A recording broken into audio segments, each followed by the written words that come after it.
Vous écoutez France Inter, il est 8h32.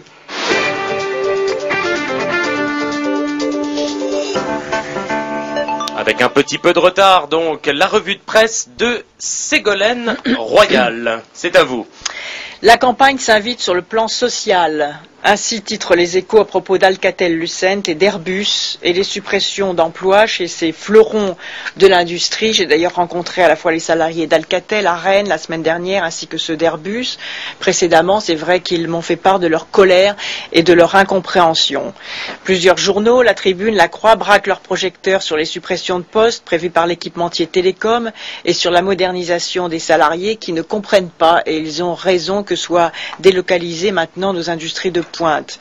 À noter d'ailleurs à propos d'Airbus cette exclamation dans l'Humanité: les salariés refusent d'être bradés, la colère monte d'un cran.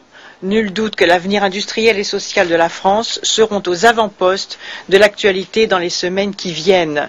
Pour Bernard Thibault, les questions sociales demeurent centrales.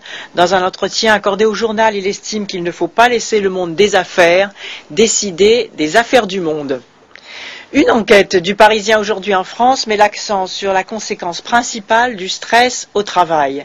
L'absentéisme, le stress, les maladies professionnelles en France, beaucoup plus qu'ailleurs, sont le fruit des insécurités au travail au sens large. Et là aussi, il n'y a pas de fatalité dans ce domaine et d'autres façons de faire. Enfin, plusieurs journaux font leur une sur les candidats, sans commentaire, pour les raisons que vous comprendrez, je me borne à les citer. Libération, musulman, Sarkozy à la pêche aux voix, enquête sur la stratégie communautariste du ministre de l'Intérieur candidat, qui n'a d'ailleurs pas beaucoup remporté beaucoup de voix, à en croire l'éditorialiste de ce journal. Et pour le Figaro, Le Pen durcit le ton. L'Afrique occupe aussi beaucoup de vos journaux, je m'en réjouis. Bien sûr, avec l'attente des résultats des élections présidentielles, mais c'est surtout l'occasion de faire un portrait de ce pays auquel m'attachent des liens particuliers, puisque c'est mon pays natal, vous le savez. Et donc, on voit aussi que ce pays mérite de connaître le développement économique avec une jeunesse très impatiente de trouver de l'activité, de l'emploi et de l'éducation. Libération consacre un portrait à la seule femme secrétaire générale d'un syndicat en Afrique, Madame Rabiatou Serra, l'intrépide de Guinée, qui incarne, malgré les intimidations, la résistance syndicale et populaire de ce pays. Et le même journal annonce l'ouverture aujourd'hui au Mali du Forum pour la souveraineté alimentaire qui réunit des ONG et des organisations paysannes. Le coordonnateur de ce forum note qu'aujourd'hui 850 millions de personnes souffrent de la faim. Cette question n'a pas fini de nous prendre à la gorge si les choses ne changent pas entre les pays du Nord et ceux du Sud. Et là se trouve, vous le savez, c'est une de mes convictions profondes aussi, notre avenir. Vos journaux accordent une place particulière à deux menaces internationales, l'Iran et le terrorisme. D'abord la menace nucléaire iranienne avec la réunion à Londres des membres permanents du Conseil de sécurité. Le Figaro titre « Nouvelles sanctions à l'étude contre l'Iran » et Dominique Moisy dans Ouest France souligne que la prolifération généralisée du nucléaire militaire entraînerait la multiplication des risques de marche vers l'abîme. Dans la Nouvelle République du Centre-Ouest, Daniel Lobréga écrit « Le régime iranien n'a aucunement évolué quant à son rejet absolu de l'État d'Israël et il s'alarme de la perspective inquiétante que l'Iran parvienne à se doter un jour de l'arme nucléaire. » Heureuse nouvelle cependant du côté de l'Iran, la libération de notre compatriote Stéphane L'Herbier, qui était emprisonné depuis 15 mois et auquel mon conseiller spécial Jack Lang avait rendu visite en prison.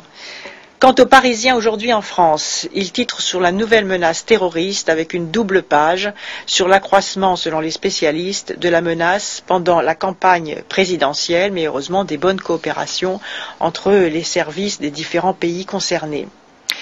Tous vos journaux, évidemment, mettent en exergue la terrible épreuve que vivent nos compatriotes de la Réunion. Ce cyclone dévastateur, j'ai lancé hier un appel à la solidarité nationale pour que très rapidement la Réunion puisse se relever de cette catastrophe. Et plusieurs journaux tirent la sonnette d'alarme sur les retards de la recherche française et de l'enseignement supérieur. L'Humanité, les Échos, la Tribune À noter notamment 2 interviews passionnantes, l'une d'Alain Fischer, connu pour ses travaux sur les maladies génétiques, dans les Échos. Alain Fischer, que j'ai récemment rencontré, lance un appel au renforcement de la culture scientifique en France. Et puis l'interview de François Hesbourg, président de l'Institut international pour les études stratégiques de Londres. Dans la tribune, il pose avec éclat la question suivante: que peut-on faire pour éviter que la classe ouvrière ne soit la victime de la mondialisation, pendant que d'autres se remplissent les poches avec des bonus immérités?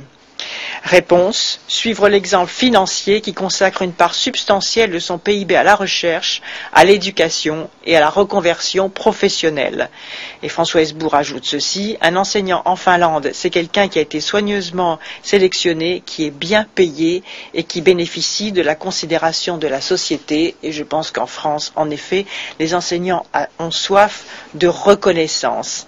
La culture est elle aussi au cœur d'une vision nouvelle de la société.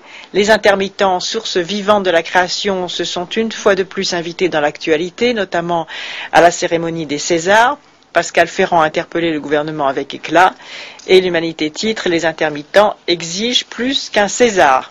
Enfin, comme chaque lundi, le sport tient une place importante dans vos journaux, qui reviennent notamment sur la douche froide subie par le PSG, pour reprendre le titre de l'équipe. Au titre des bonnes nouvelles, le Figaro se réjouit de la victoire des Bleus au rugby. La Charente libre titre en une: les Bleus prennent date pour Twickenham. Une appréciation plus nuancée de l'équipe: les Bleus affichent des lacunes, malgré leur évidente montée en puissance. Et pour finir, revenons à la campagne. Dans le journal Elle, Marion Ruggieri relève, je la cite, qu'on n'avait pas vu ça depuis 25 ans. Les émissions politiques font une entrée en force dans la campagne audiovisuelle et raflent toutes les audiences. Et concluons par cette note humoristique de Francis Brochet dans Le Progrès, qui invite à la modestie au sujet des enquêtes d'opinion et des sondages. N'oublions pas la leçon du 21 avril 2002. En campagne, c'est à la fin de la foire qu'on compte les bouses. C'était la revue de presse de Ségolène Royal.